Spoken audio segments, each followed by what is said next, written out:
the slopes in our greens weren't measured properly. There was too much slope. Well, as green speeds picked up over the years, and it was okay 50 years ago, but now we're trying to push the envelope on that. So they hired this company that they come in and they produce these heat maps. And these heat maps, you can see the different colors. Well, green means, okay, you can set a pin there. Yellow means, yeah, okay, you can set one there, but we're starting to push the boundary. When you see purple, red, and orange, like, forget it. The ball's not going to stay there. Well, look at that green. Where are we going to set that pin? You know, there's a couple little yellow spots. So they got like 3 settings on that green. For the most part, that's 14. That's not even one of the, I don't think that's one of the worst ones.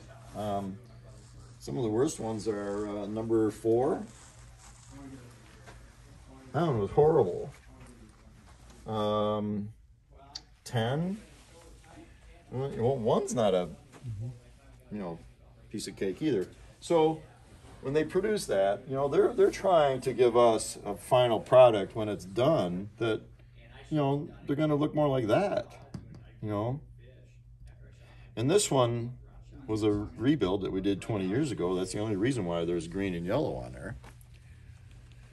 So that's number 1. Number 2, when Bob Lohmann and Todd Quitno, when they first came on property, when we started the project, they said, Jack, what kind of bent grass is on these greens? I had to start laughing. I go, what? You guys are, the experts. And I said, yeah, well, we haven't seen that specific kind of bent grass before. And I said, well, it's 50-year-old Pencross. It was on sale from Scott's that they got it at a deal 50 years ago. And this was the people that built, it was 10 years before Abbey Springs bought the course. Before I started, the year after they bought the course, and they bought it in 81. I started in 82. So that grass is a lot of grain. It's not it's not the stuff we put on here. So the stuff we got now, the trade name is 007. It's and it is some cool stuff, man. I put it on it like, wow. I can't wait. So each one of these greens now is being sodded with this 007. And so the main part of the project is they had to go back and redig every green cavity. They had to dig it out because it was just push-up clay and rocks. So they dig down, they put in, there's, fingers of drainage underneath each green complex. Pea gravel goes over that. And then sand goes over the top of that, the greens mix that is on the top layer. So that water, is driving down through that, through the gravel, into the drainage and off the green. Old greens, clay. Hits that clay and there it sits. And man, that no roots, like, oh my gosh. So, real telling sign on the first day that I saw the excavator out on property starting to do some work. It was on our 6th green. And they were going to cut and repurpose all that green sod into a fairway somewhere they were working on. And when the sod cutters went out to hole number 6 to take that sod off, the grass all fell apart. There was no roots. How in the world did these guys grow grass? I'm like, you guys are like miracle workers. So they couldn't even use that sod. Like, whoa, wait a minute. Because they were planning on using that in a fairway somewhere. Well, it sounds like over $200 a roll. Oh man, all of a sudden, like, wait a minute. This budget we had set up is like, oof, we're in trouble. So, they went to the next one. Next green had the same issue. Next green had the same issue. So they started on 6 and 4 and 5. And all 3 of those greens, they just rototilled them. Like, oh my gosh. So our guys, our superintendents, Andy Cronwall and Lee Sawalski, they put their brains together and they decided number 1, they'd grow the grass that's on the greens to fairway height, and they would pump it full of fertilizer to try to get it to be aggressive and drive some roots. And after a couple weeks, they went and tried. So the next green they tried, it did work, and everybody was like, whew, that was a relief. So, you know, the quality of the grass that's on there, the style of the grass that was on there, full of grain, and the substructure was poor drainage. It's just so many aspects of this that people don't necessarily see all that. You know, they just know the final product. So what's really cool is this new bent grass is going to be, this 007, they say you can mow it as short as you want. What? You go, yeah, the short, then actually they say the shorter you mow it, the better it performs. Like, who's coming up with this stuff? So, you know, it's the difference of 50 years of technology. You know, it's a old black and white versus a, 4K ultra high def TV. You know, it's the difference between the two. But very, very little grain. You can mow it as short as you're able to, really, is kind of the bottom line. So we're excited, you know, lots of opportunities there, but super better drainage systems. Another part of the project is every one of these bunkers gets rebuilt. Every bunker on the course now, they use this system. It's called the Better Billy Bunker System. And what they do is they come in and they cut in drain tiles on the bottom. They lay down the tiles that connect and run water out of the trap. And they put pea gravel over the top and they pack it down. They pack this pea gravel down and they come back with a solution. It's part of the key.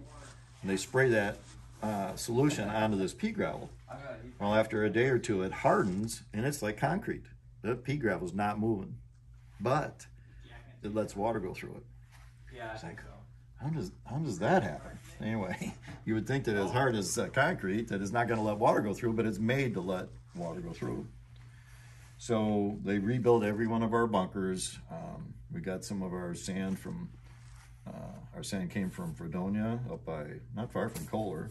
It's kind of a whitish lake sand, kind of a whiter colored. And with this, drainage in there, the sand moves when it pools. So there shouldn't be any pooling of any of that water, which makes, bunkers wash out and all that sort of stuff. So we should have very, very little, issues with any of our bunkering. So, but other than that, you can see, some of the design aspects they've changed. Some holes have changed. It's not, perfume on a pig by any means. I think a lot of these holes are going to play quite a bit differently. So pretty exciting stuff. And Jack, have you received a really great just an initial rush for some new members that want to join in 2022 just because of what you see in front of us here? Well, I think we've had a lot more interest. People are trying to understand what's going on and what's coming, and certainly as we've stopped play August 1st, there's not as much traffic here otherwise, other than people looking at our website, and we can tell that we've had certainly a lot of interest in some of the videos, and the Ryan's done some good work over here putting he's got a drone that actually can go out and shoot the same position every day. You can get a different, like a time-lapse photography, so that they were just looking at some pictures there. They were showing that the first one was 7 days earlier than the last one, and all the trees were green in the first one, and the last one they're all brown and yellow or gone, in a matter of about a week.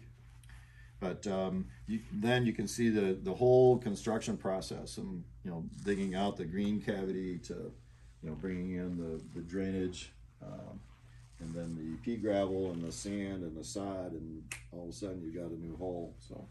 So there has been some real good feedback, some real good interest. Obviously there's been some excitement growing on this. We know it from people that we talk to from other courses, actually. So on a typical year, Jack, it doesn't necessarily have to be the last couple of years, but what percentage of play is public based versus membership based, and when do you allow the public to play? Well, we're open to the public every day. Okay. So we don't restrict public tee times at all. Our historical average is that we're like 1/3 property owners here at Abbey Springs and 2/3 public. That's an historical average. I think with the pandemic, the homeowner participation rates increased quite a bit. I don't think that 1/3, 2/3 really holds true anymore.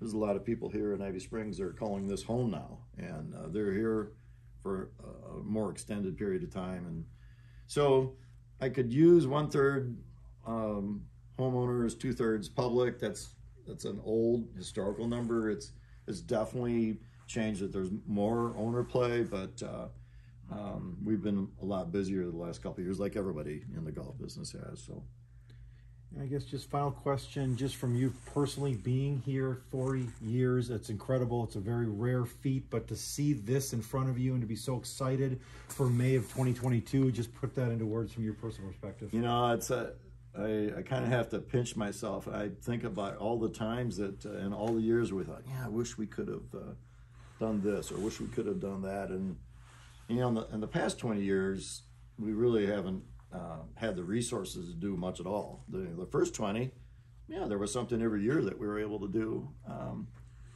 So every year we were excited. Well, you know, what did we build a few new greens, and we build, you know, new tees, and we converted some of our fairway grass into a newer species of bent grass. So there were project irrigation system. You know, there was always something, but we never quite got caught up to the actual flaw of the original construction.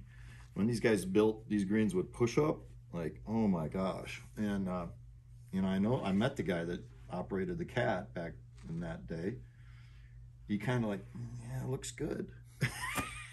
And boy, if I didn't learn anything out of this process watching these guys do it, they like triple check those percentage of grades, and they're making sure that they're exactly right where they want it to be. And they've got the satellite connection to an iPad that measures it, you know, within inches. I mean, there's no mistakes. And to think that some guy just like sat on a Cat and pushed up some dirt that was already there, says, yeah, that looks good, let's throw some seed on it, and off we go. Well, that's what we played on for, you know, 50 years, you know, 10 years before I even got here. And the people that built it, they knew they were in it for a short haul. They knew they were 10 years and out. We could, you know, there's an old golf name around here, the Pancrats. That's the people that built it originally, and they knew if we're in it for 10 years, it wasn't about spending that long haul money into that infrastructure that's underground. Nobody can see it. Why do it? And they knew they were in it for 10 years, and off they went. And unfortunately, or fortunately, you know, Abbey Springs had a great golf course, but there were a lot of things that we needed to go back and tidy up. And have this opportunity at this point, unbelievable. I have to kind of pinch myself, like, how did this happen? You know, and I'm still here. That's amazing. And to just think that, you know, I jokingly tell people, geez, I wish I had 40 more, you know, but I'm happy to see it at this stage. It kind of feels like we're somewhat dotting the I's and crossing the T's. So. Perfect. Anything, Brian, you want to add?